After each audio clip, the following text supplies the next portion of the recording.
आज के इस कार्यक्रम में मंच पर विराजमान श्रीमान अवधूत सुमन जी और श्रीमान ईशान भाई जोशी जी, सभागृह में उपस्थित हमारे इस प्रांत के मान्यवर मुख्यमंत्री महोदय, पूज्य संतगण, आदरणीय बहनों, आदरणीय भाइयों, राष्ट्रीय स्वयंसेवक संघ के स्थापना के 100 वर्ष पूरे हो रहे और इस उपलक्ष्य में भारतीय विचार मंच के द्वारा ऐसा 4 दिवसीय गोष्ठी का आयोजन किया गया है। ये बात सच है कि आज राष्ट्रीय स्वयंसेवक संघ सारे देश भर में और विश्व भर में एक चर्चा का विषय बना है। उसका कारण ऐसा है कि प्रारंभ में जब संघ छोटा था तो बहुत ज्यादा चर्चा नहीं होती थी, लेकिन संघ बढ़ता गया तो थोड़ा बहुत लोगों ने विरोध भी किया, लेकिन संघ और बढ़ता चला गया। तब लोगों को ऐसा लगने लगा कि ये संघ तो हमारे रोकने से रुकता भी नहीं और इसकी उपेक्षा करने से भी कोई लाभ नहीं, तो इसको जानना चाहिए। लोगों के मन में उत्सुकता बढ़ रही है कि बिना किसी सरकारी सहायता के, नाना प्रकार के विरोध होते हुए भी राष्ट्रीय स्वयंसेवक संघ का कार्य बढ़ता ही क्यों जा रहा है। और क्रमांक 2, संघ के शाखा पर आए हुए ऐसे स्वयंसेवक समाज जीवन के भिन्न भिन्न क्षेत्रों में जाकर समाज के अन्य बंधु बहनों के साथ मिलकर समाज में बड़े प्रभावी कार्य खड़े कर रहे हैं। ऐसे कार्यों को देख करके भी लोगों के मन में उत्सुकता जगने लगी कि आखिर ये संगठन है कैसा। क्योंकि बहुत प्रारंभ से ही राष्ट्रीय स्वयंसेवक संघ ने अपनी प्रसिद्धि के लिए, अपने प्रचार प्रसार के लिए कोई विशेष महत्व नहीं दिया था, बल्कि इसकी उपेक्षा ही की। प्रचार और प्रसार करने से हमारा काम बढ़ता है, ऐसा तो नहीं है।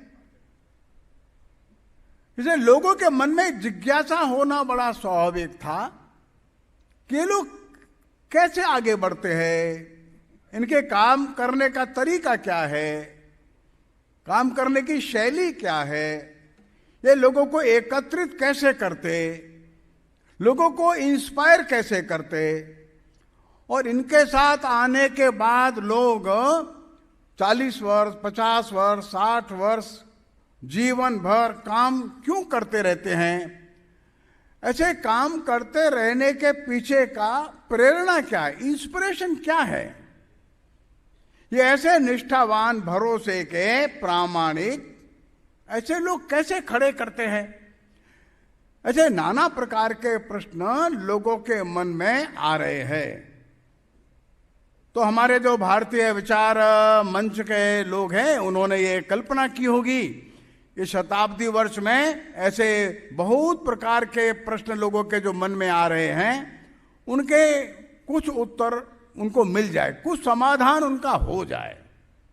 इस दृष्टि से ये जो 4 दिवसीय कार्यक्रम रखा है, तो मैं पहले दिन ही आपके सामने उपस्थित हुआ हूं।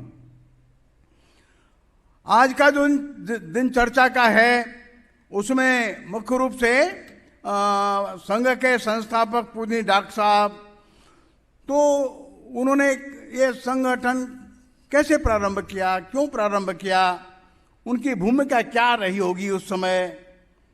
तो ये संगठन, ये समाज के अंदर संगठन है या सारे समाज को जोड़ने का काम संघ करता है।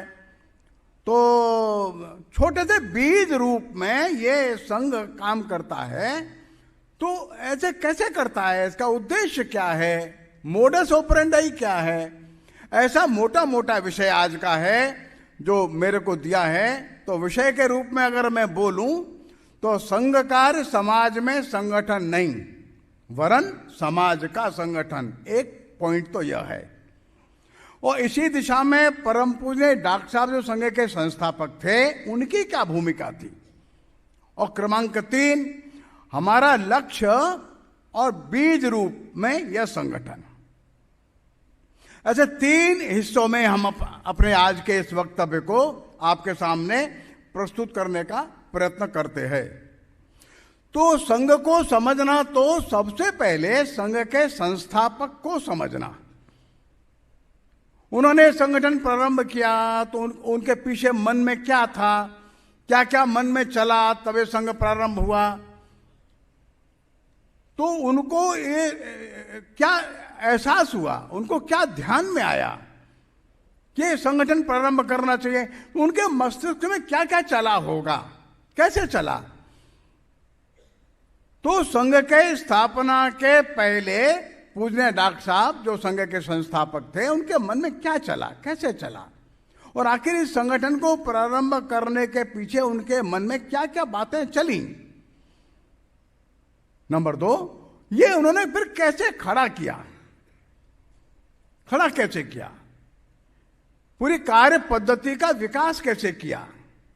अन्यथा 100 वर्ष तक किसी भी ऑर्गेनाइजेशन को चलाना ये अपने आप में कठिन होता है। नंबर 2, उसको लगातार बढ़ते रहना ये और भी कठिन काम होता है। और नंबर 3, बढ़ते बढ़ते समाज में उसको प्रतिष्ठा भी मिले और समाज में वो अपने उद्देश्यों को पूरा करता हुआ लोगों को लगे, हां ये और भी कठिन काम है। और इसलिए आज जब 100 वर्ष पूरे हो रहे हैं, तो डॉक्टर साहब ने जो एक शाखा प्रारंभ की थी नागपुर में, उस एक छोटे से शाखा से आज देश भर में लगभग 87,000 शाखाएं चलती है। लाखों स्वयंसेवक काम करते हैं। विशेष प्रकार की कार्य पद्धति जो उन्होंने प्रारंभ की, उसको ध्यान में रख करके लोग काम कर रहे। लाखों की संख्या में 30-40 लाख तो स्वयंसेवक लगभग लोग ऐसा मान सकते हैं प्रतिदिन डेली रोजाना शाखा पर जाते ही है। और लाखों की संख्या में स्वयंसेवक ऐसे भी हैं जो समाज के भिन्न भिन्न प्रकार के संगठनों में काम करते, संस्थाओं में काम करते, समाज में बड़ा परिवर्तन होना चाहिए उसके लिए काम करते। तो इसको हम लोग कहते हैं एक सृष्टि का निर्माण ऐसा हो गया, संघ सृष्टि का निर्माण ऐसा हो गया, तो फिर लोगों के मन में उत्सुकता होना स्वाभाविक है। मैं आज अपनी बात को आपके सामने प्रस्तुत करने का प्रयत्न करता हूं। सबसे पहला तो यह है, जब डॉक्टर साहब पढ़ते थे तभी से उनके मन में ये बात तो आ गई कि हमारा देश गुलाम क्यों है, पराधीन क्यों है। बहुत बालकपन से ही बार बार उनके मन में आता था, आखिर इतना बड़ा देश पराधीन क्यों है। जो कोई मिलते थे उनसे प्रश्न भी करते थे, चर्चा भी करते रहे होंगे। लेकिन सामान्य से विद्यार्थी समय से उनके मन में आ गया तो ठीक है, कोई बात नहीं, हमारा देश तो पराधीन हो गया है, इसको स्वतंत्र कैसे कराना है। दूसरा ये पक्ष आ गया, तो नाना प्रकार से वे देश को स्वतंत्र कराने के लिए प्रयत्न करते रहे। जिन्होंने डॉक्टर साहब की जीवनी पढ़ी है उनको वो घटनाएं मालूम है। कैसे वंदे मातरम बोलने पर प्रतिबंध, तो वंदे मातरम बोल करके क्लास से बाहर हो गए, कॉलेज से बाहर निकाल दिए गए। जब नागपुर में पढ़ना कठिन हो गया तो उनको मालूम था कि कलकत्ता में बड़े क्रांतिकारी लोग रहते, वहां चले गए। वहां से मेडिकल की पढ़ाई भी पूरी की और क्रांतिकारियों के साथ भी रहे। मेडिकल की पढ़ाई पूरी करने के बाद जब आ गए नागपुर, तो पहला काम जो उन्होंने किया कि मैं मेडिकल की प्रैक्टिस नहीं करूंगा, प्रैक्टिस नहीं किए। और उस समय कांग्रेस में काम करने लगे, 2 बार जेल भी गए, जेल से वापस बाहर आए। ये बात उनके मन में लगातार चलती रहती थी कि क्या किया जाए, कैसे इस अपने देश के स्वरूप को बदला जाए और देश के वर्तमान के इस दुख दैन्य का कारण क्या है। तो सारा जो एक तरह से डॉक्टर जैसे किसी मरीज का परीक्षण करता है, डायग्नोसिस करता है और अंत में कुछ औषधि का निर्धारण करता है, तो सबसे पहली बात जो डॉक्टर साहब ने, बाकी जो और महापुरुष थे अपने अपने हिसाब से विश्लेषण करते थे, उससे थोड़ा सा भिन्न हट करके डॉक्टर साहब का और डायग्नोसिस था।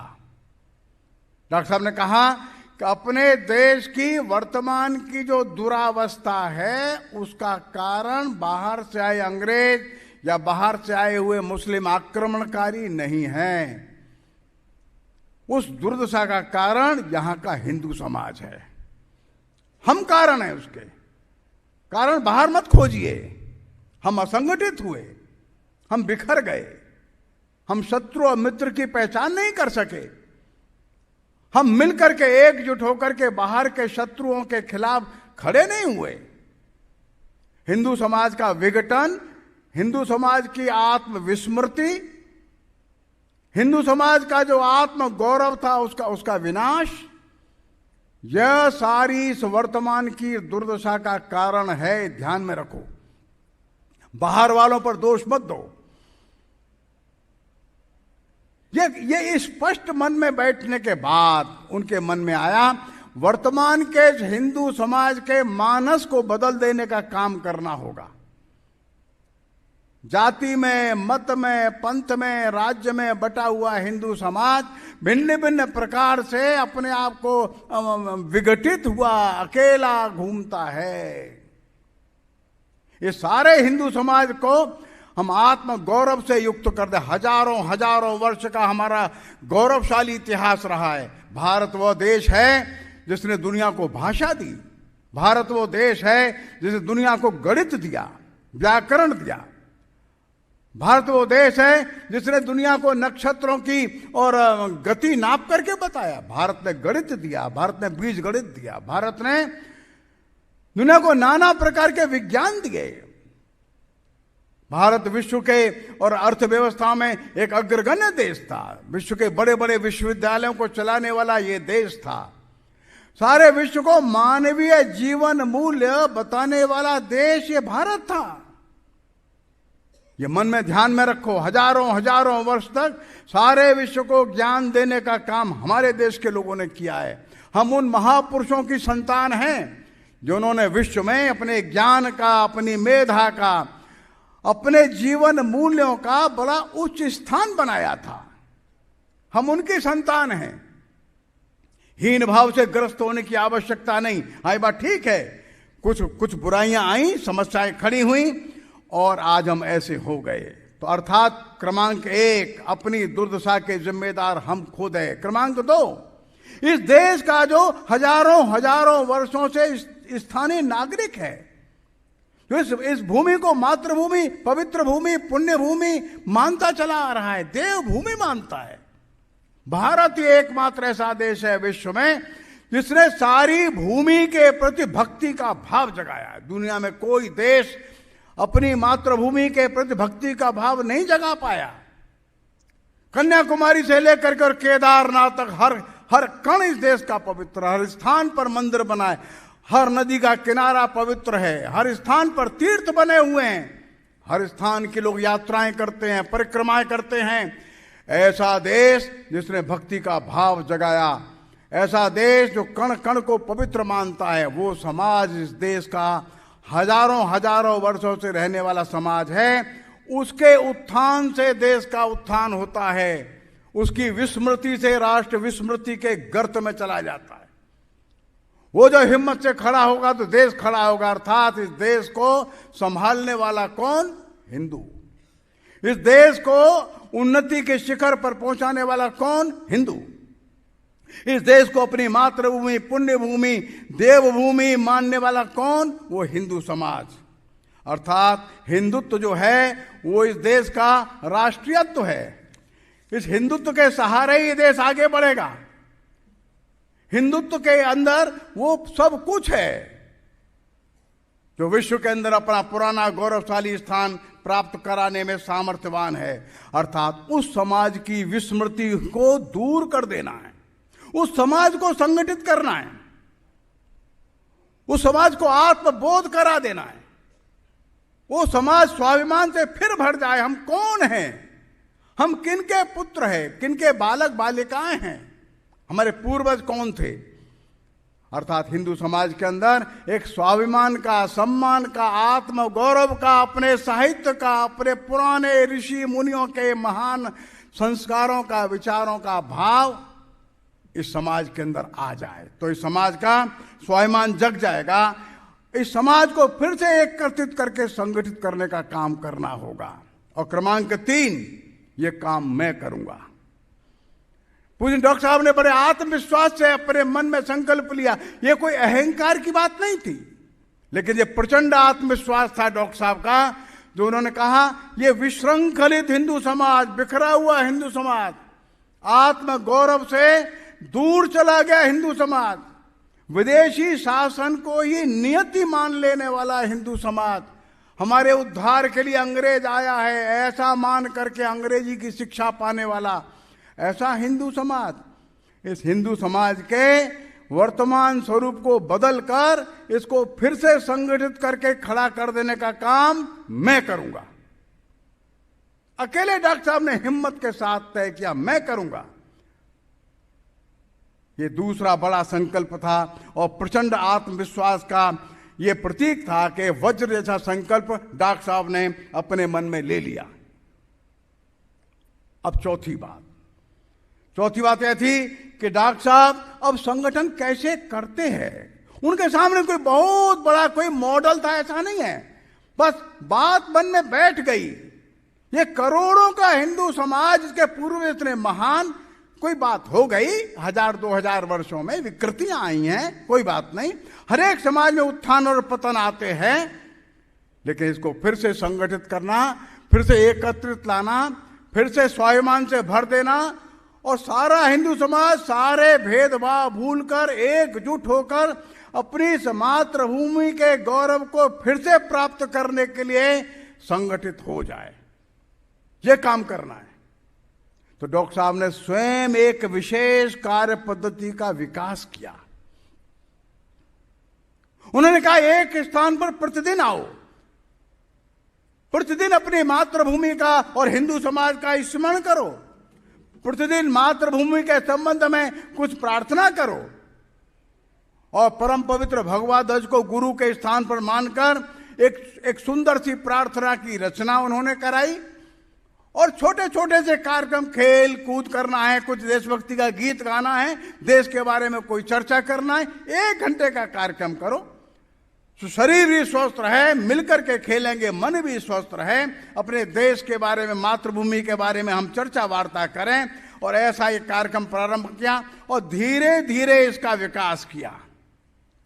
प्रतिदिन, ऐसा तो कोई संगठन देश में नहीं था, लोग मिलते थे सप्ताह में 1 बार, 15 दिन में 1 बार, 1 महीने में 1 बार, 2-3 महीने बाद ऐसे संस्थान चलते थे।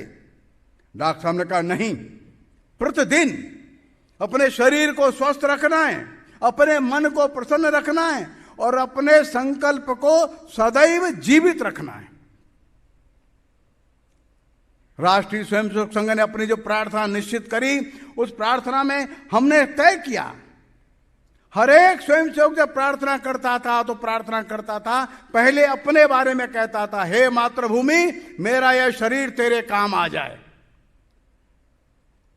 बाकी के लोग काम करेंगे नहीं करेंगे बात की बात है, सबसे पहले पततु एषः कायो ते नमः, हे मातृभूमि, मैं तेरे को प्रणाम करता हूं, तेरे ऊपर बड़ा, तेरे ऊपर पला, शक्ति मन बुद्धि सब तूने दी, ये मेरा शरीर पततु एषः, ये मेरा शरीर तेरे ऊपर काम आ जाए। शरीर काम आ जाए अर्थात मन है, बुद्धि है, विवेक है, सामर्थ्य है, हे मातृभूमि तेरे लिए। यह संकल्प हर एक स्वयंसेवक का व्यक्तिगत था। लेकिन आगे की प्रार्थना में स्वयंसेवकों ने जब बोला तो यह बोला, हे मातृभूमि, तेरे परम वैभवशाली स्वरूप को देखने के लिए हम काम कर रहे हैं। और उसी प्रार्थना में एक पंक्ति में उसने कहा, परम वैभवन्ने तुम्हें तत्स्वराष्ट्रम, अपने इस राष्ट्र को परम वैभवशाली स्थान पर जब तक नहीं देख लेंगे तब तक हम ये काम करते ही रहेंगे। अब दो बातें देखिए।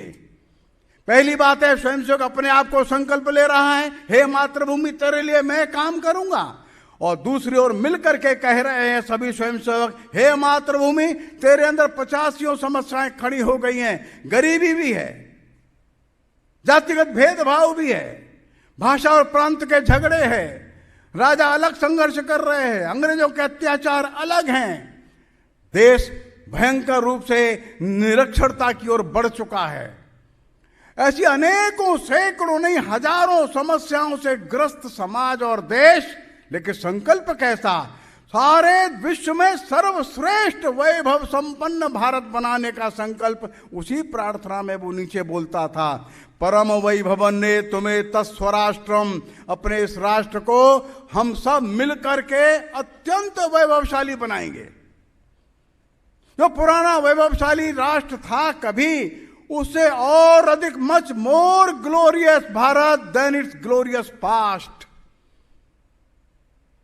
उससे भी और अधिक वैभवशाली भारत हम बनाएंगे। ऐसी छोटी छोटी शाखाएं चलती रहीं, छोटे छोटे बाल किशोर स्वयंसेवक आते रहे, डॉक्टर साहब उनको समझाते रहे, ये देश अपना, मातृभूमि अपनी, समाज अपना। इस समाज के लिए काम करने के लिए बाहर से लोग नहीं आएंगे। कौन करेगा? हम करेंगे। डॉक्टर साहब की आयु अधिक, बच्चे 10 और 11 12 वर्ष के। यह करिश्मा डॉक्टर साहब का था कि डॉक्टर साहब ने अपने मन को स्थानांतरित कर दिया। उनका मन जो है वो बच्चों के मन के अंदर चला गया, उनके मन के मस्तिष्क के भाव उन बच्चों के मन में स्थापित हो गए। डॉक्टर साहब का संकल्प उस शाखा के स्वयंसेवकों के मन के संकल्प में बदल गया। बच्चों को समझ में आने लगा डॉक्टर साहब जो कह रहे हैं वो ठीक कह रहे हैं। तो एक और डॉक्टर साहब के मन में एक संकल्प था, इस राष्ट्र को अत्यंत वैभवशाली बनाना है, लेकिन मेरे पास ये बच्चे ही हैं बस। डॉक्टर साहब का जो आश्चर्यजनक जो कर्तव्य है वो ये है कि डॉक्टर साहब अपने मन को, अपने संकल्प को, अपने विचार को, अपने उद्देश्य को उन सैकड़ों बच्चों के, बालकों के, किशोरों के मन में स्थापित करने में वे सफल हो गए। खेल खेल में ही वो बच्चे डॉक्टर साहब के प्रति इतने आकर्षित हो गए। उनके लिए डॉक्टर साहब माता पिता, गुरु, भगवान जैसे लगने लगे। डॉक्टर साहब का मन इतना निर्मल था, डॉक्टर साहब के मन में उन बच्चों के लिए प्रेम था। डॉक्टर साहब के मन में इस मातृभूमि का दृश्य देख करके अत्यंत वेदना थी। हिंदू समाज का दृश्य देख करके उनका मन रोने लगता था। अनेक बार वो आंसुओं से झर रोने लगते थे उन बालकों के सामने ही। हे भगवान, मेरी इस मातृभूमि का क्या हाल हो गया, कितना कष्ट पाया है। हमारे देश के मंदिर टूट गए, राजा रानी नष्ट हो गए, महिलाओं ने जौहर किए, लाखों की हत्या हुई, हमने जजिया दिया, तीर्थ यात्रा के लिए टैक्स दिया, ग्रंथालय को अंगार लग गया, विश्वविद्यालय नष्ट कर दिए गए। हमारा अपराध क्या था? क्या अपराध था भारत का? कोई अपराध नहीं। एक अपराध था, क्या? हम असंगठित थे। हम शत्रु और मित्र की पहचान नहीं कर सके। आक्रमणकारियों के सामने हम हिम्मत से डटे नहीं। तो डॉक्टर साहब ने जो सारी समस्याओं को देख करके, जो डायग्नोसिस करके जो औषधि निर्धारण किया, वो ये किया, ये संगठन और ऐसे बच्चों के मन में ये भाव स्थापित कर दो, बस ये बालक आगे का काम संभाल लेंगे। ये औषधि निर्धारण है। डायग्नोसिस के बाद जो प्रेस्क्रिप्शन लिखा डॉक्टर साहब ने, वो यही लिखा, इस देश में लाखों ऐसे कार्यकर्ता चाहिए जिनके जीवन का ध्येय यही बन जाए कि इस मातृभूमि का वैभवशाली स्वरूप लाए बिना मैं चैन से नहीं बैठूंगा। एक शाखा से दूसरी शाखा लगाने वाले कार्यकर्ता खड़े होते चले गए। जिन्होंने एक शाखा पर आए, जिन्होंने एक शाखा पर कार्यक्रम देखे और वर्ष 2 वर्ष 3 वर्ष, हाँ अब हम और शाखाएं लगा सकते हैं। एक शाखा से सीख करके अन्य शाखाओं पर जाते चले गए और दूसरी सबसे बड़ी आश्चर्यजनक बात जो है, आज शायद लोगों को समझ में आएगी नहीं आएगी हम कह नहीं सकते, डॉक्टर साहब ने अपनी आंखों के सामने एक 15 वर्ष बड़ा परिश्रम किया, 25 से 40 तक, तो उन्होंने अपनी आंखों के सामने देखा कि सैकड़ों युवक ऐसे खड़े हो गए जो डॉक्टर साहब के बिना बताए ही कहीं भी जाने को तैयार थे। यह बहुत बड़ा अचीवमेंट था।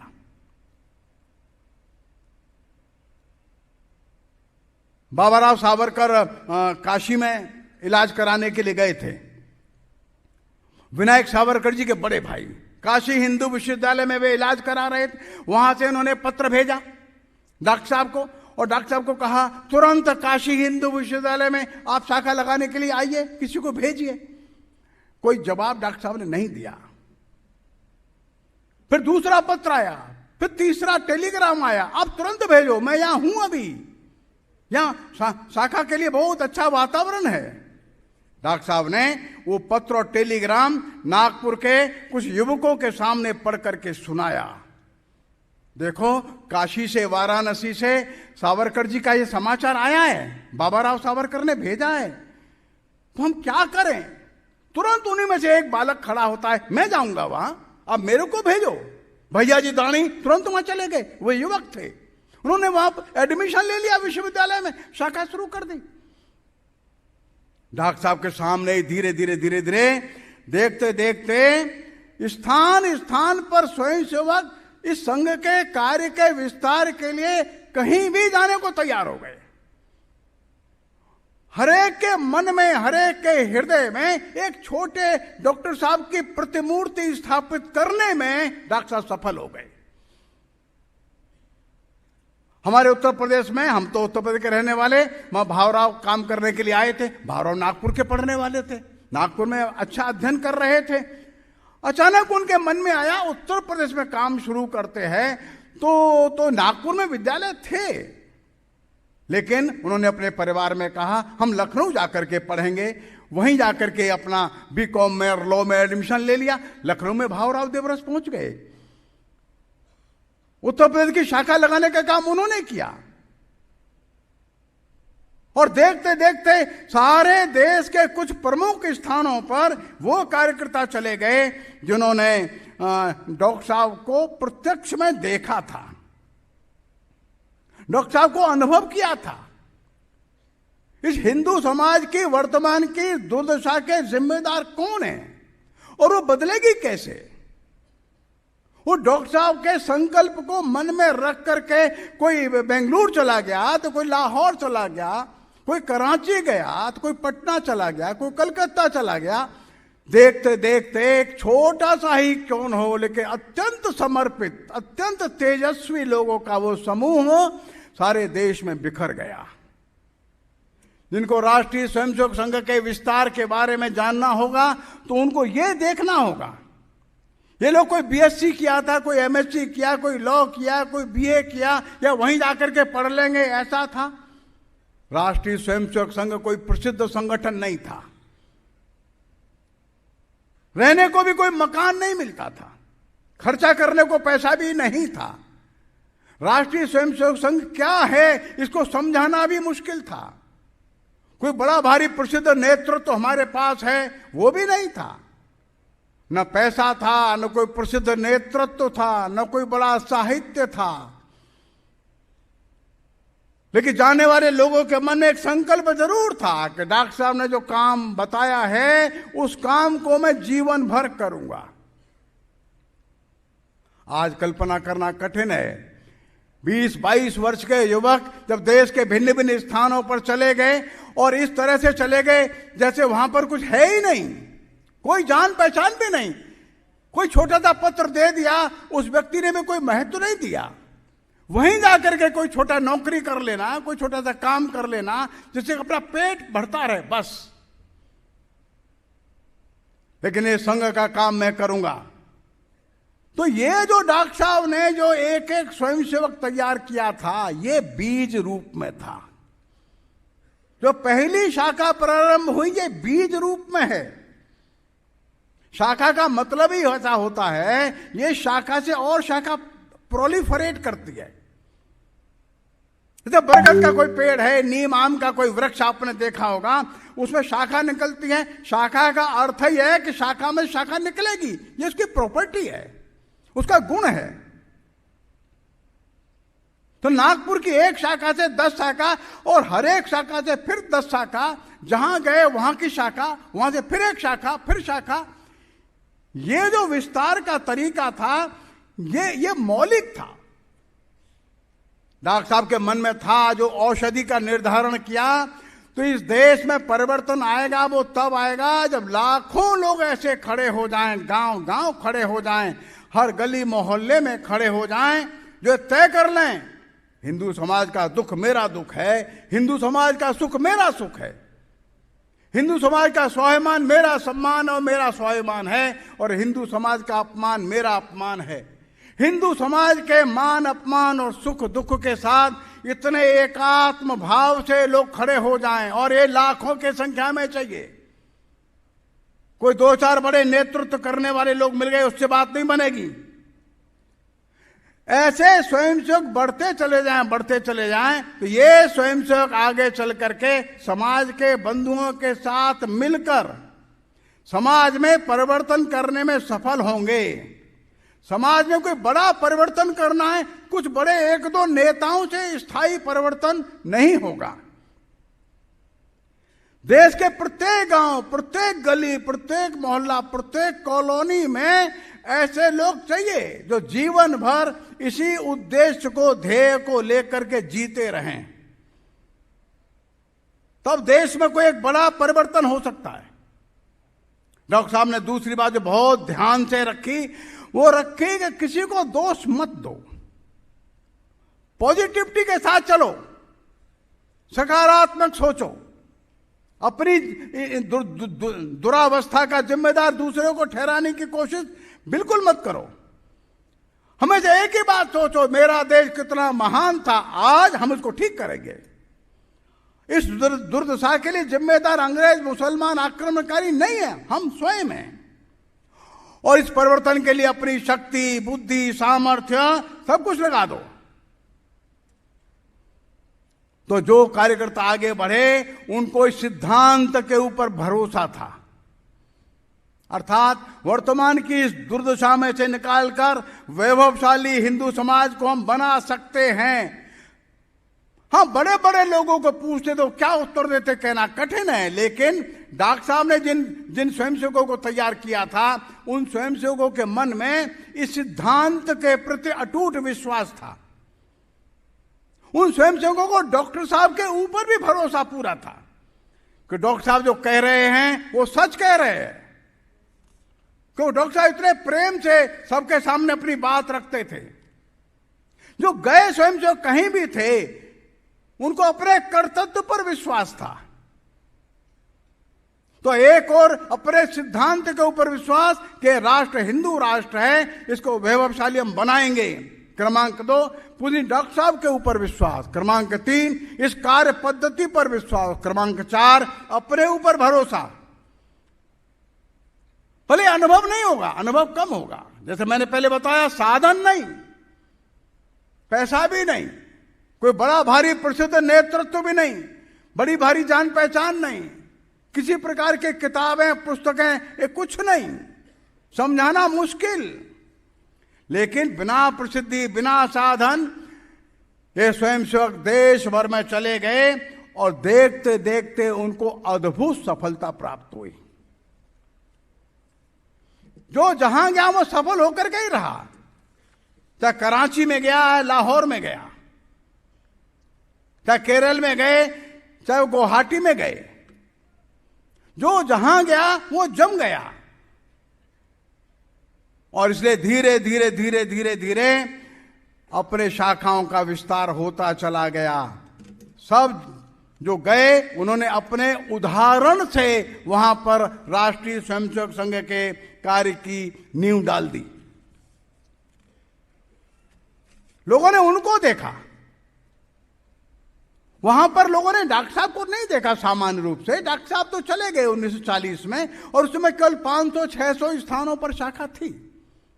लेकिन जो गए, कहीं यादाराव जोशी गए तो कहीं राजा भाऊ पातुरकर गए, कहीं भावराव देवरस गए, वो इनको देख रहे थे, वहां के स्वयंसेवक। और धीरे धीरे इन्होंने जिनको बनाया उनको देखने लगे। इस प्रकार से इस राष्ट्रीय स्वयंसेवक नाम के संगठन की नींव पड़ी और संगठन का विस्तार प्रारंभ हुआ। बंधुओं और बहनों, इसमें एक बात ध्यान करने की है, वो ये है कि हम हिंदू समाज के अंदर एक मजबूत संगठन चाहते हैं। नहीं, ऐसा नहीं। हम चाहते हैं समस्त हिंदू समाज संगठित हो। ये थोड़ी सी बारीक बात है, बहुत लोगों को समझ में नहीं आती, लेकिन जिनको संघ समझना है उनको ये बात समझनी ही होगी। उदाहरण के लिए मैं कहूं, कहीं एक पार्क है, वहां के लोग फोन करते हैं संघ के कार्यालय पर, भाई साहब हमारे एक पार्क है और बहुत अच्छा पार्क बन सकता है, आपके पास कुछ जानकार लोग होंगे, एक 100-200 पौधे लगाने वाले लोग यहां भेज दो। और हम भेज सकते हैं? हमको भेजना चाहिए कि नहीं? तो राष्ट्रीय स्वयंसेवक संघ का मानना है कि वहां पर ऐसा पौधा लगाने वाले लोग हम भेज सकते हैं, लेकिन वहां के कॉलोनी के लोग क्या करेंगे, उनकी क्या भूमिका है? कल को कहेंगे हमारे मोहल्ले में 4 बदमाश लोग आ गए हैं, राष्ट्रीय स्वयंसेवक संघ 15-20 लोगों को भेजो, इनको सुधारना है। हम भेज सकते हैं, भेजना कि नहीं? ये मौलिक बात है। सारे समाज को जब तक बल संपन्न नहीं होना, तब तक हम जाकर के वो बदमाशों का समाधान करेंगे नहीं। तुम्हारे मोहल्ले का पार्क है, ये आपको ही ठीक करना है, हाँ हम बताएंगे, हम समझाएंगे, आप खड़े हो जाइए, आप खड़े हो जाइए। और इसलिए जो कोई समस्या है जहां पर उसका समाधान वही है, उसका समाधान वहीं के नागरिकों के द्वारा, वहीं के समाज के द्वारा करना है। अभी मैं सौराष्ट्र में एक संघ शिक्षा वर्ग में गया था, मैंने वहां देखा 401 कार्यकर्ताओं का शिविर था, व्यवस्था के मिलाकर के 500 लोग हो गए। हर दिन एक गांव से रोटी आती है, हर दिन एक 300-400 परिवार जो है वो रोटियां बना करके भेजते हैं। वो किसी भी जाति के हैं, किसी भी वर्ण के, वर्ग के हैं, संपन्न है चाहे गरीब है, हर घर से 5-7-10 रोटी इकट्ठा करके लाते हैं। देखने में छोटी सी बात है, लेकिन जब शिविर समाप्त होता है, 20 दिन का शिविर समाप्त हो जाता है, तो 4-5 हजार परिवारों से रोटी आई है, भोजन आया है, बन करके आता है। वो 4-5 हजार परिवार राष्ट्रीय स्वयंसेवक संघ के शिविर को अपना मानते हैं। ये भोजन करने वाले जो हमारे स्वयंसेवक हैं, इन परिवारों को अपना मानते हैं। ये समाज का संगठन है। समाज के लोगों को लगना चाहिए ये हमारा संगठन है, संगठन के लोगों को लगना चाहिए ये समाज हमारा है। समाज के अंदर एक संगठन खड़ा करना वो नहीं, संपूर्ण समाज को संगठन से जोड़ करके रखना, ये मौलिक बात है, फंडामेंटल बात है। बंधुओं, किसी भी बीज को देख करके बताना बड़ा मुश्किल काम है कि वृक्ष कैसा होगा। और वट वृक्ष का छोटा सा बीज होता है, सरसों से भी छोटा होता है, लेकिन जब वो जमीन में गिर जाता है और पानी, हवा, प्रकाश पाता है, धीरे धीरे धीरे धीरे उसे 2-4 पत्ते निकलते हैं, आगे बढ़ता है 2-4 शाखा निकलती है, और आगे बढ़ता है तो उसमें जटाएं निकलती हैं, और आगे बढ़ता है दूर बड़े क्षेत्र को व्याप लेता है, उधर फूल आते, फल आते हैं। बीज को देख करके यह कहना मुश्किल है कि वृक्ष कैसा बनेगा, बहुत कठिन काम है। लेकिन यह बात सच है, उस वृक्ष में आया हुआ कोई भी अंग प्रत्यंग है, वो फल है, फूल है, शाखा है, पत्ती है, जटा है, जड़ है, तना है, शाखा प्रशाखा है, वो सबका गुण जो है इस बीज में है, सबका डीएनए वहां है। और इसे नीम का बीज डालेंगे तो नीम का वृक्ष उगेगा, वट वृक्ष का बीज डालेंगे तो वट वृक्ष उगेगा। उस बीज के अंदर उसका गुण निहित है। राष्ट्रीय स्वयंसेवक संघ भी अपने उस डीएनए को लेकर के आगे बढ़ रहा है, जिसमें परम वैभव सारा देश अत्यंत वैभवशाली सारा देश, ये प्राप्त करने तक काम करते ही रहना है। और वो प्राप्त करने के लिए जो जो करना है वो सब करना है। ये बीज का गुण है। तो कभी कभी लोगों को आश्चर्य होता है, ये संघ कैसे कैसे काम करता है, ये काम करता है, वो काम करता है। तो दो प्रकार के काम हम करते हैं। पहला क्रमांक है, ये शाखाओं का विस्तार करते चलो, करते चलो, 87,000 पर रुकना नहीं। देश में 7 लाख गांव है, अभी 1 लाख क्रॉस करो, फिर अगला 1.5 लाख करो, फिर 2 लाख करो, 7 लाख गांव तक स्वयं जो खड़ा होना चाहिए। तो यह विस्तार चलता रहेगा।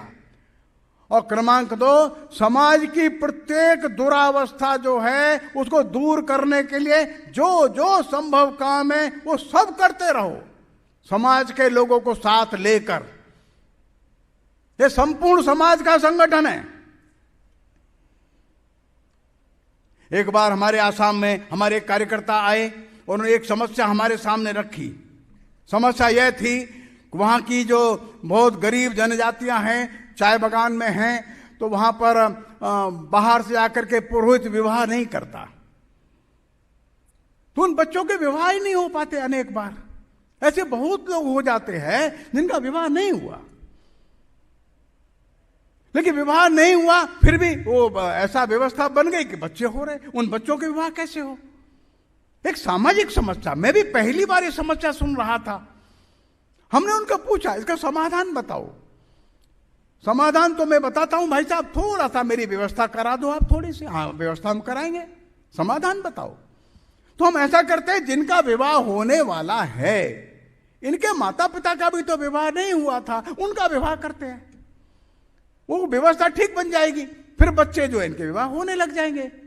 अब सुनने में बाहर बड़ा अजीब सा लगता है, लेकिन उस हमारे कार्यकर्ता ने सारी व्यवस्था करी। पहले बार में ही 100 विवाह किया उसने। उसको वहां बूढ़ा विवाह कहते थे। इनके बच्चे विवाह के योग्य है, लेकिन इनका विवाह पहले करो, माता पिता का तो विवाह नहीं हुआ है। आपको आश्चर्य होगा, एक एक स्थान पर माता पिता का विवाह, इनके भी माता पिता का विवाह और इनके पुत्र का भी विवाह। समस्या है, उस समस्या का समाधान ढूंढना है। यह बात तो शाखा पर कभी सिखाई नहीं गई थी, ये ध्यान में भी नहीं। लेकिन वहां के कार्यकर्ताओं को ये ध्यान में आया, अपना पवित्र हिंदू समाज का ये अंग है, एक छोटी समस्या है, ये समस्या का समाधान हम ढूंढेंगे। उन्होंने ढूंढ निकाला और फिर एक 10-12 वर्षों के अंदर लगभग 22-23 हजार विवाह वे कर दिए। संकट टल गया, समस्या थी, समाधान निकल आया। मेघालय में एक समस्या थी, कोई बीमार व्यक्ति इलाज कराने के लिए गुवाहाटी गया, मान लो योगायोग से वो मृत हो गया, मर गया। अब उसके जो शव को लेकर के वापस जब आए, तो जितनी नदियां पार करेंगे उतने बकरे काटने पड़ेंगे और भोजन कराना पड़ेगा। ये तो बड़ा खर्चीला काम। तो वहां के कार्यकर्ता लोग बैठे, क्या किया जाए? हाँ ठीक है, परंपरा तो है, तो ऐसा करते हैं, इतने बकरे काटने की जरूरत नहीं है, ये इतना मुर्गी काटोगे तो भी बात बन जाएगी। हाँ, तो लोगों को समझ में आ गया समस्या है, उस समस्या का समाधान वहीं ढूंढिए, वहीं ढूंढिए। अब मैं कलकत्ता एक दिन बैठा था, तो उन्होंने कहा बांग्लादेश की सीमा पर भाई साहब हमारे हिंदुओं के लिए विद्यालय ही नहीं है। कहीं 500 जनसंख्या है, कहीं 1000 जनसंख्या, विद्यालय नहीं है, क्या करें हमारे बच्चे? तो कलकत्ता के व्यापारी लोग खड़े हुए और लगभग 150 विद्यालय उन्होंने खड़े कर दिए। बोले हम पैसा देंगे। अरे हिंदू बच्चों के लिए विद्यालय नहीं है, वो सीमा पर विद्यालय है, कोई बात नहीं। तो समस्या का समाधान वहीं के वहीं ढूंढना और समाज को एकजुट करके उन समस्याओं के समाधान के लिए लगा देना। तो एक और अपने संगठन की सर्वव्यापकता, दूर दूर तक संगठन चला जाए, और दूसरी ओर समाज के सभी समस्याओं का समाधान भी हम लोग खोजें। कोई भी समस्या है, समाधान उसका वही निकालना है, वही खोज करके समाधान उसको आगे बढ़ा देना है। तो एक और जो हमारा संगठन जब बीज रूप में हम कहते हैं, इसका अर्थ है ये संगठन जैसे जैसे बढ़ता चला जाएगा, समाज के अंदर जो जो समस्या दिखाई देगी उस सभी समस्याओं को समाधान करने का सामर्थ्य यह संगठन रखता है। लोगों को आश्चर्य होता, अरे वो संगठन खुल गया, वो संगठन खुल गया, वो संगठन खुल गया, हाँ क्या दिक्कत क्या है? उस क्षेत्र में कोई भी समस्या हमको ध्यान में आ रही है तो जब विद्यार्थी क्षेत्र में समस्या ध्यान में आई थी आजादी के तुरंत बाद, तो हमारे कुछ स्वयंसेवकों ने मिलकर के विद्यार्थी परिषद प्रारंभ किया। जब साधु समाज में ऐसा लगा कि साधु समाज, संत समाज आध्यात्मिक भाव से एकजुट होकर समस्त हिंदू समाज के लिए कैसे अच्छा विचार करके हिंदू समाज का मार्गदर्शन कर सकता है, तो पूजनीय गुरु जी के नेतृत्व में विश्व हिंदू परिषद प्रारंभ हो गया। जब मजदूर क्षेत्र में ऐसा लगने लगा कि यहां तो देश के अहित में विचार करने वाले, चाइना की सेना का स्वागत करने के नारे लगाने वाले लोग ये प्रभावी हो रहे थे, स्वयंसेवकों को कर रहा नहीं, मजदूर क्षेत्र में अपने लोग खड़े होने चाहिए, और वहां उन्होंने एक संगठन खड़ा किया, समाज के लोगों को साथ ले लिया। अर्थात हमारे जो बीज है, बीज के अंदर जो हमारा डीएनए है, वो डीएनए के अंदर जो गुण सूत्र है, उस गुण सूत्र में वो सब बातें हैं जो समाज को आवश्यक है। और जैसे जैसे समय बढ़ेगा, जैसे जैसे कार्यकर्ता बढ़ते चले जाएंगे, जैसे जैसे समस्याएं ध्यान में आएंगी और समाज के लोग मिलते चले जाएंगे, उतने नए नए संगठन खुलते चले जाएंगे। ये तो विस्तार होना ही है।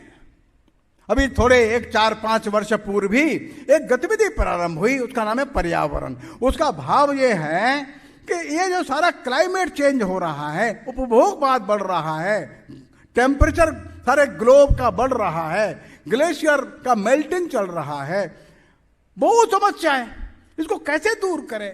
तो प्लास्टिक का उपयोग कम करो, कंज्यूमरिज्म कम करो, पानी को संभाल कर रखो, ग्रीन कवर बढ़ाओ, पौधा लगाओ, ऐसा प्रयोग प्रारंभ किया। तो पर्यावरण नाम से गतिविधि प्रारंभ की। तो इस गतिविधि के कुछ कार्यकर्ताओं ने मन में एक विचार लाया कि प्रयाग में बड़ा कुंभ हो रहा है, और इस कुंभ में बड़ी संख्या में और प्लास्टिक की थालियां उपयोग में आती हैं, इसको बंद करना चाहिए। तो क्या करना चाहिए? तो प्लास्टिक की थालियों के स्थान पर मान लो हम लोग और स्टील का थाली बांट दें, स्टील का ग्लास दे दें, तो धोइए, साफ करिए। जिनको आश्रम में 40 दिन भोजन करना है तो थाली का 12 लाख थाली और लगभग इतने गिलास और एक कपड़े का थैला उन्होंने सारे कुंभ में बांट दिया। प्रारंभ में तो ऐसा लगा ये क्यों बांट रहे, बाद में आश्रम वालों ने उसी का उपयोग किया। एक एक आश्रम में 2000-3000 थालियां आ गई। हर दिन 4-5-7 हजार 8 हजार जो प्लास्टिक का थाली फेंकता था, प्लेट फेंकता था, वो बंद हो गया। पर्यावरण को बचाने के लिए करोड़ों प्लेट जो है प्लास्टिक का, वो रुक गया। करोड़ों की संख्या में जो गिलास था प्लास्टिक का, वो रुक गया। सर्वत्र प्रशंसा हुई और बाद में उन्होंने आश्रम को वो थालियां दे दिए, महाराज जी इनको ले जाइए, आप अपने आश्रम में प्रयोग करिए, प्लास्टिक का कम से कम। सारे देश भर में एक वातावरण हमारे इन कार्यकर्ताओं ने समाज के अच्छे लोगों के साथ मिलकर बना दिया कि देश में जल को बचाना है, तालाबों को गहरा करना है, नए नए पौधे लगाना है, प्लास्टिक को कम उपयोग में लाना है, ग्लोबल वार्मिंग कम करने के लिए अपना उदाहरण रखिए। सारे विश्व में केवल भारत ही ऐसा उदाहरण रख सकता है जो मितव्ययिता का है, कम खर्चा कम खर्चा कम खर्चा और कम और कम। ये हमको रखना है, आज नहीं तो कल। जो यूएन के सेक्रेटरी गुटेरस है, उन्होंने भी एक 4 वर्ष पूर्व 5 वर्ष पूर्व घोषणा की थी। उन गुटेरस ने घोषणा की थी कि जो इतना हम तेल और कोयला यूज कर रहे हैं, कंज्यूम कर रहे हैं, ये डिगिंग करते हैं, we are digging our graves, हम अपनी कब्र खोद रहे हैं। और अभी 1 साल पहले नेपाल में उन्होंने फिर दोबारा घोषणा की, नाउ स्टॉप दिस मैडनेस, इस पागलपन को बंद करो, ये धरती रहने के लायक नहीं बचेगी। राष्ट्रीय स्वयंसेवक संघ के स्वयंसेवकों ने बड़ी मात्रा में ये पर्यावरण की गतिविधि प्रारंभ करके ये तय किया है, हम भारत के लोगों का मानस बदल देंगे। हजारों की संख्या में संस्थाएं हमारे साथ आ रही हैं, उन कार्यकर्ताओं के साथ जुट जाती हैं। हजारों विद्यालय आ रहे हैं, हजारों विद्यार्थी लाखों की संख्या में सामने आ रहे हैं, अध्यापक आ रहे हैं।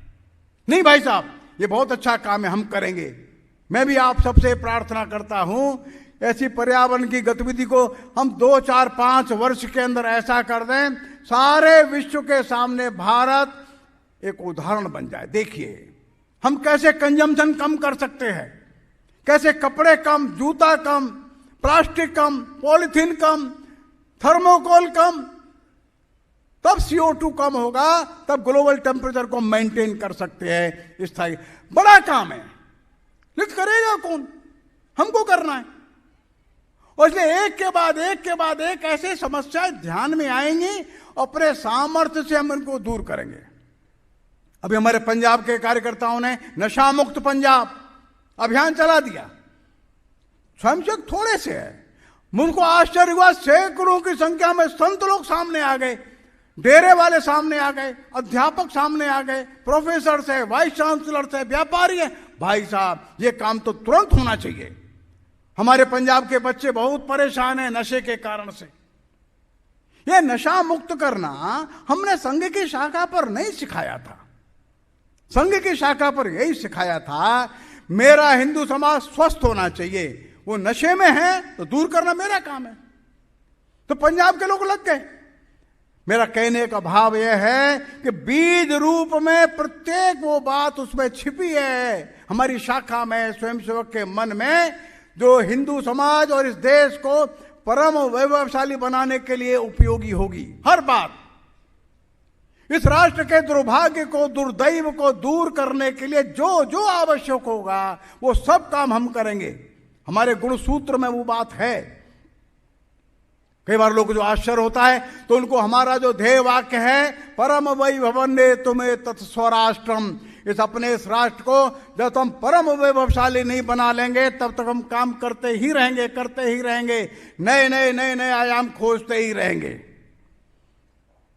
बंधु और बहनों, संघ का एक संकल्प था, जो संकल्प आज भी है। डॉक्टर साहब ने संकल्प हमको दिया है, वो संकल्प संपूर्ण संघ का है। एक तरह से वो संकल्प समस्त हिंदू समाज का है, अपने राष्ट्र को परम वैभवशाली बनाना ही है। क्रमांक 2, यही संकल्प प्रत्येक शाखा का हो जाता है। वो शाखा संकल्प लेती है, मैं ऐसे सैकड़ों स्वयंसेवकों को हम खड़ा कर देंगे। वो शाखा का संकल्प बन जाता है। वो शाखा उस संकल्प को लेकर के अपनी शाखा की स्थिति को सुधारने में लग जाती है और ऐसे सैकड़ों स्वयंसेवकों को खड़ा करने के लिए प्रयत्न करती है। धीरे धीरे ये संकल्प प्रत्येक स्वयंसेवक का संकल्प बन जाता है। वो हर स्वयंसेवक शाखा पर आने वाला सोचता है, मैं इसके लिए क्या कर सकता हूं। अपने मन में परिवर्तन लाता है, अपने जीवन की शैली में परिवर्तन लाता है, अपने स्वभाव और व्यवहार को बदलता है, अपने साथ 10 लोगों को खड़ा करने का प्रयत्न करता है। वो संकल्प जो था वो स्वयंसेवक के मन का संकल्प बन जाता है। अगले चरण में जब हम आते हैं, वो संकल्प उसके परिवार का संकल्प बन जाता है और अपने मित्रों का संकल्प बनाकर इसको पूरे समाज का संकल्प बना देता है। एक और सारे संगठन का संकल्प था, शाखा ने संकल्प को ओन किया, हाँ मेरा संकल्प है। प्रत्येक स्वयंसेवक ने संकल्प को मन में पक्का किया, मेरा संकल्प है। उस स्वयंसेवक ने परिवारी जन मित्रों के मन में बात बैठाल दी, हाँ हम सबका संकल्प है। धीरे धीरे सारा गांव, सारा समाज इस संकल्प के साथ खड़ा हो जाता है। उदाहरण के रूप में हम देखें, राम जन्मभूमि का विषय चला, तो निधि संग्रह हुआ, बाद में अक्षत बांटने के लिए गए। 12 करोड़ लोगों ने हमको निधि दी थी, 12 करोड़। बाद में जब 22 जनवरी आया तो आपको भी आश्चर्य होगा, हमको भी आश्चर्य और आनंद हुआ। 7 लाख गांव में कार्यक्रम हुआ। कार्यक्रम की संख्या इससे भी ज्यादा थी। कोई स्वयंसेवक नहीं था, वहां भी कार्यक्रम हो रहा था। बड़ी बड़ी कॉलोनी वाले जहां गेट 3 जगह जा करके नंबर लिखा करके एंट्री मिलती है हम लोगों को, वो भी ढूंढ रहे थे, भाई साहब वो पत्रक कहां है, हमको अपने मंदिर पे कार्यक्रम करना है। वो संकल्प सारे हिंदू समाज का संकल्प बन गया। आज से 25-30 साल पहले ऐसा लगता था कैसे होगा, लेकिन व्यवहारिक हो गया। क्यों? क्योंकि हम सत्य के धुरी पर खड़े थे, हमारा अधिष्ठान सत्य पर था। जो 22 जनवरी का जो संकल्प है समस्त हिंदू समाज का संकल्प था। लाखों स्थानों पर लोगों ने दीपावली मनाई थी। 1000 वर्ष के दुर्दिन और दुर्दैव के बाद हिंदू समाज एक बार संगठित रूप में एक मत से जय श्री राम बोल रहा था। लंबा संघर्ष बीत गया। वैभवशाली हिंदू समाज के आगे बढ़ने में हम एक बड़ी सीढ़ी पर आगे पहुंचे। अर्थात जो संकल्प पूजनीय डॉक्टर साहब का था वो संकल्प 7 लाख गांवों में गूंजने लगा। लेकिन एक कार्यक्रम है, एक नहीं, रुकना नहीं, एक के बाद एक के बाद एक के बाद एक नए नए कार्यक्रम करते चलेंगे। सारे हिंदू समाज के मन को बदल देने का काम है, सारे हिंदू समाज के स्वभाव को बदलना है, सारे हिंदू समाज की अंतरात्मा को बदलना है। तो डॉक्टर साहब ने जो बीज रोपा था, जो एक छोटी सी शाखा के रूप में विकसित हुआ था, उसमें शाखा प्रशाखा पत्ते बड़े बड़े तने बड़ी बड़ी डालियां लगने लगी, फूल लगने लगे। गुण सूत्र एक ही है, उसका डीएनए एक है, उसका स्वभाव एक ही है। यात्रा जारी है, यात्रा लंबी है। 120 करोड़ लोगों के मन को बदलना है, नए नए अध्याय खुलते रहेंगे। आप देखते हैं केले का जो फूल होता है उसमें एक एक पत्ती गिर जाती है, एक केले की एक फूलों की पंक्ति लग जाती है, उसमें केले का फल आ जाता है, फिर अगली पत्ती गिर जाती है, फिर एक नया फल आता है, फिर अगली पत्ती गिरती है, फिर नया फल आता है। देखते देखते केले में रिंग रिंग रिंग रिंग बनती चली जाती है। राष्ट्रीय स्वयंसेवक संघ हर दिन एक नई कली खोल देगा। हमारे स्वयंसेवक हर दिन आवश्यकता के अनुसार नए काम प्रारंभ करेंगे। आज विश्व भर से मांग है, सारे विश्व के लोग बड़ी बड़ी बड़ी सावधानी से संघ को देख रहे, बड़ी सावधानी से देखते ये कैसे बढ़ते हैं, ये कैसे स्थिर रहते, कैसे जीवन भर चलते रहते हैं। तो मैं ये बात ध्यान में दिलाना चाहूंगा कि बीज रूप में लगा हुआ संघ धीरे धीरे विकसित होते होते होते होते समाज जीवन के हजारों क्षेत्रों में चला जाता है। ठीक उस प्रकार से जैसे सूर्य उदय होता है, जो सूर्य उदय होता है तो सूर्य के उदय होने से सारे पौधों को भोजन बनाने का अवसर मिल जाता है। सूर्य के उदय होने से बादल आते हैं, मानसून उठता है। सूर्य के उदय होने से हमारे कपड़े सूखते हैं। सूर्य के उदय होने से सोलर एनर्जी मिलती है।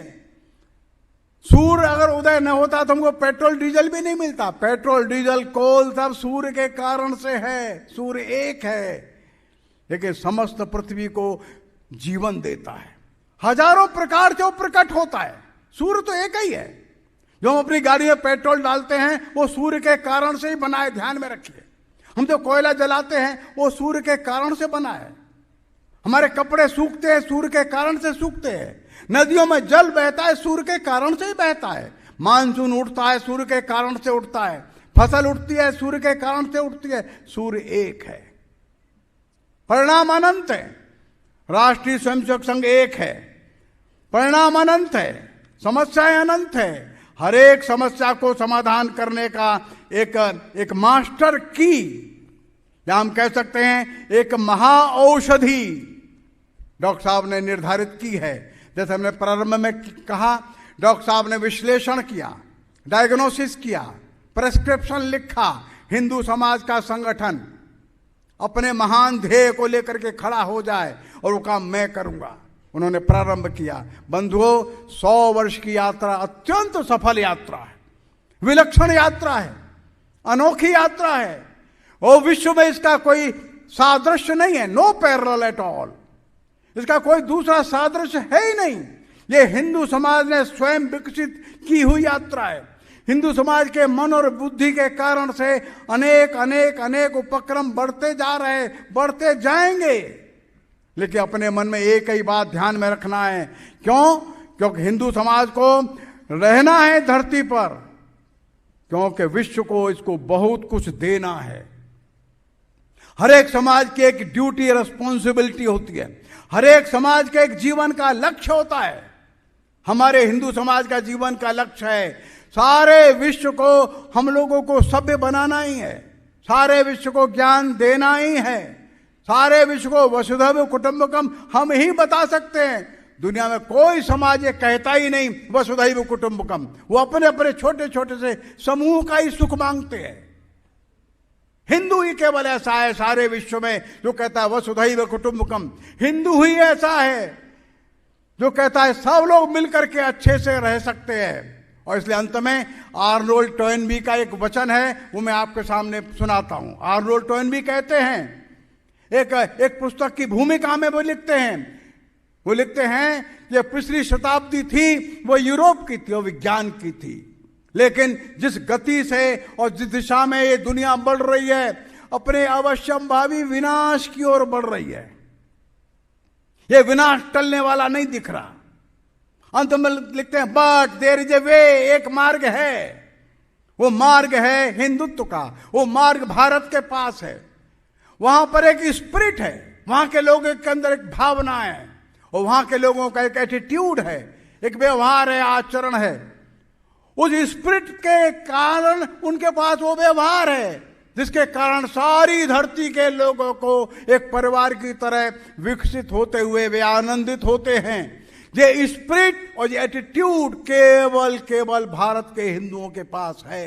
अब कोई दूसरा मार्ग नहीं है। अगर बचना है ह्यूमैनिटी को, बचना है सारे विश्व के मानव सृष्टि को, तो हिंदुओं की शरण में चली जाए। जो आर्नोल्ड टोयनबी बहुत बड़े विद्वान हो गए, उन्होंने लिखा है। और इसलिए ये जिम्मेदारी, ये डिवाइन रिस्पॉन्सिबिलिटी हिंदू समाज के ऊपर है। हिंदू समाज का स्वभाव जितनी तेजी से बदलेगा अपने ईश्वरीय दाय को उतना तेजी के साथ ये पूर्ण करने में सफल होगा। मैंने आपके सामने पूज्य डॉक्टर साहब का मन, उनके द्वारा जो विश्लेषण, उनके द्वारा जो एक विशेष कार्य पद्धति का विकास और सारे हिंदू समाज को स्वाभिमान सम्मान के साथ संगठित करते हुए आगे बढ़ाने का संकल्प, और आज लगभग 87,000 शाखाओं के साथ लाखों प्रकार के कार्य करता हुआ ये संघ खड़ा है या स्वयंसेवक खड़े हैं, उसके एक पार्श्वभूमि, पृष्ठभूमि मैंने आपके सम्मुख रखी है। नमस्कार।